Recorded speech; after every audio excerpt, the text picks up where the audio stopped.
Hello friends, welcome back to my channel. ಹೇಗಿದ್ದೀರಾ ಎಲ್ಲರೂ? ಇವತ್ತು ಬೆಳಿಗ್ಗೆ 4 ಗಂಟೆಗೆ ಎದ್ದಿದ್ದೆ. ಬೆಳಿಗ್ಗೆ ಬೇಗ ಎದ್ದಿದ್ದು ಅಂದರೆ ಲೈಫಲ್ಲಿ ಫಸ್ಟ್ ಟೈಮ್ ಅನಿಸುತ್ತೆ ನಾನು ಎಷ್ಟು ಬೇಗ ಎದ್ದಿದ್ದು. ಕಾಲೇಜಿಗೆ ಹೋಗುವಾಗ ಎಕ್ಸಾಮ್ ಟೈಮಲ್ಲೂ ಸಹ ನಾನು ಬೆಳಗ್ಗೆ ಬೇಗ ಎದ್ದು ಓದಿದ್ದೇ ನಂಗೆ ನೆನಪಿಲ್ಲ.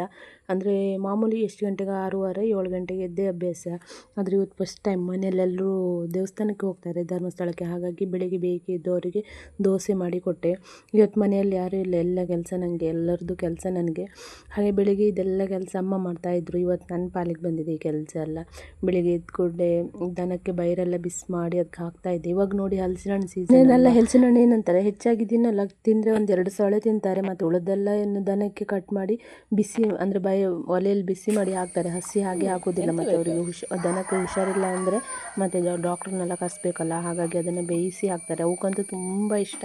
ಇವಾಗ ಬೈರು ಹಾಕಿ ಬೈರು ಕೊಟ್ಟರೆ ಬೈರು ಕೊಡೋದಿಲ್ಲ, ಅದು ಅಡಿಗಡೆ ಹಲಸಿನ ಹಣ್ಣಿನ ಸೈಡೆಲ್ಲ ಉರಿತು ನೋಡಿ, ಅದನ್ನೇ ತಿನ್ಲಿಕ್ಕೆ ಇದು ಮಾಡ್ತು. ಮತ್ತು ಬೈರೆಲ್ಲ ಕೊಟ್ಟಾಯಿತು. ಇವಾಗ ಹೊರಗಡೆ ಎಬ್ತಾ ಇದ್ದೇನೆ ಮೇಯ್ಲಿಕ್ಕೆ. ನಮ್ಮನೆ ಸುತ್ತ ಹಿತ್ತಲಲ್ಲಿ ಹಲಸಿನ ಮರ ಇರೋದ್ರಿಂದ ಹಲಸಿನ ಹಣ್ಣೆಲ್ಲ ಕೆಳ ಬಿದ್ದಿರುತ್ತೆ ನೋಡಿ, ಅವನ್ನೇ ತಿನ್ಲಿಕ್ಕೆ ಓಡೋದು. ಇದನ್ನು ಮನೆಯಿಂದ ಹೊರಗಡೆ ಎಬ್ಬಲಿಕ್ಕೆ ನನಗೆ ಒಂದು ಅರ್ಧ ಗಂಟೆ ಬೇಕಾಗುತ್ತದೆ. ಒಂದು ಈ ಕಡೆ ಹೋದರೆ ಇನ್ನೊಂದು ಆ ಕಡೆ ಹೋಗೋದು, ಒಂದು ಆ ಕಡೆ ಹೋದರೆ ಈ ಕಡೆ ಹೋಗೋದು. ಅವಕ್ಕೂ ಆಸೆ ಅಲ್ವಾ ಪಾಪ ತಿನ್ನಲಿಕ್ಕೆ. ಹಲಸಿನ ಹಣ್ಣು ಪರಿಮಳನ ಹಾಗೆ ಗಮ್ಮನ್ನುತ್ತೆ. ಮತ್ತು ಬೆಳಿಗ್ಗೆ ಕೆಲಸ ಎಲ್ಲ ಆಯಿತು. ಇಲ್ಲಿ ತಂಗಿ ತಿಂಡಿ ಮಾಡ್ತಾ ಇದ್ದಾಳೆ. ಅವರಿಗೆ ದೋಸೆ ಮಾಡಿ ಕೊಟ್ಟನಲ್ಲ ಅದೇ ಬಂದದಲ್ಲಿ ಇವಾಗ ಪಡ್ಡು ಮಾಡ್ತಾ ಇದ್ದಾಳೆ. ಸೇಮ್ ಅದೇ ಬಂದ, ಮತ್ತು ಅದಕ್ಕೆ ಈರುಳ್ಳಿ ಮತ್ತು ಮೆಣಸು ಅದೆಲ್ಲ ಕೊಚ್ಚಾಕಿ ಮಾಡ್ತಾ ಇದ್ದಾಳೆ.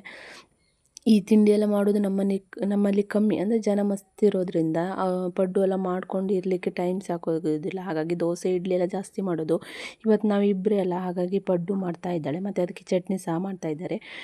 ಇವಾಗ ಮಳೆಗಾಲ ಸ್ಟಾರ್ಟ್ ಆಯಿತು. ಅಂದರೆ ಈ ವಿಡಿಯೋ ಮಾಡಿಟ್ಟು ನಾನು ತುಂಬ ಟೈಮ್ ಆಯಿತು, ಆದರೆ ಇವಾಗ ಎಡಿಟ್ ಮಾಡ್ತಾ ಇದ್ದೆ. ಬೀಜ ಹಾಕಲಿಕ್ಕೆ ಬೀಜ ನೆನೆಸಿ ಇಟ್ಟದ್ದು, ಅದೇನಾಗಿತ್ತು ನೋಡಿ, ಒಂದು ಕಡೆ ಬೆದೆ ಎಷ್ಟು ಜಾಸ್ತಿ ಬಂದಿದೆ ಅಂದರೆ ಅದು ನಿನ್ನೆ ತೆಗಿಬೇಕಿತ್ತು. ಆ್ಯಕ್ಚುಲಿ ನಮ್ಮ ಮನೆ ಕೆಲಸದೊಳಗೆ ಅದನ್ನು ಮುಟ್ಲಿಕ್ಕೆ ಪುರ್ಸೊತ್ತಾಗಲಿಲ್ಲ.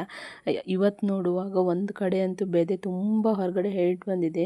ಇದು ಒಂದಕ್ಕೆ ಡಬಲ್ ಕೆಲಸ ಆಗಿದೆ. ಮನೆಯಲ್ಲಿ ಯಾರೂ ಬೇರೆ ಇಲ್ಲ, ಮೊದಲೇ ಕೆಲಸ ತುಂಬ ಉಂಟು, ಅದ್ರ ಜೊತೆಗೆ ಇದೊಂದು ಕೆಲಸ. ಇದೆಲ್ಲ ಬೀಜ ಬಿಟ್ಟಿದೆ. ಇದನ್ನೆಲ್ಲ ಸಪ್ರೇಟ್ ಮಾಡಿ ಮತ್ತೆ ಒಂದು ಸ್ವಲ್ಪ ಹೊತ್ತು ಒಣಗಿಸಿ ಮಧ್ಯಾಹ್ನ ಬೀಜ ಹಾಕಬೇಕು ಅಂತ ಅಂದ್ಕೊಂಡಿದ್ದೆ. ನೋಡಬೇಕು. ಗೋಣಿ ನೋಡಿ, ಗೋಣಿಯಿಂದ ಹೊರಗಡೆ ತೆಗಿಲಿಕ್ಕೆ ಬರಲಿಲ್ಲ ಅದು ನಮಗೆ.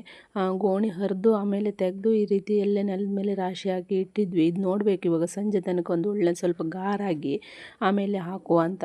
ಕೋಳಿ ಎಲ್ಲ ನೋಡಿ, ನಮಗೆ ಇದು ಕೈಯಲ್ಲಿ ಹೆಕ್ಕಿ ಬಿಡಿಸ್ಲಿಕ್ಕೆ ಆಗಲಿಲ್ಲ. ಅದು ಕೋಳಿಗೆ ತಿನ್ನಲಿ ಅಂತ ಹಾಗೆ ಬಿಟ್ವಿ. ಕೋಳಿ ಎಲ್ಲ ಹೆಕ್ಕೊಂಡು ತಿಂತಾ ಇದ್ವಿ. ಮೊಳಕೆ ಬಂದು ಜಾಸ್ತಿ ಆಯಿತು, ಒಂದು ಸ್ವಲ್ಪ ಮೊಳಕೆ ಕಮ್ಮಿ ಬರಬೇಕಿತ್ತು. ಹಾಕಿದ್ವು, ಅದೇನಾಯ್ತು ಅಂತ ನೆಕ್ಸ್ಟ್ ವೀಡಿಯೋದಲ್ಲಿ ಸಿಗ್ತೆ. ಬಾಯ್.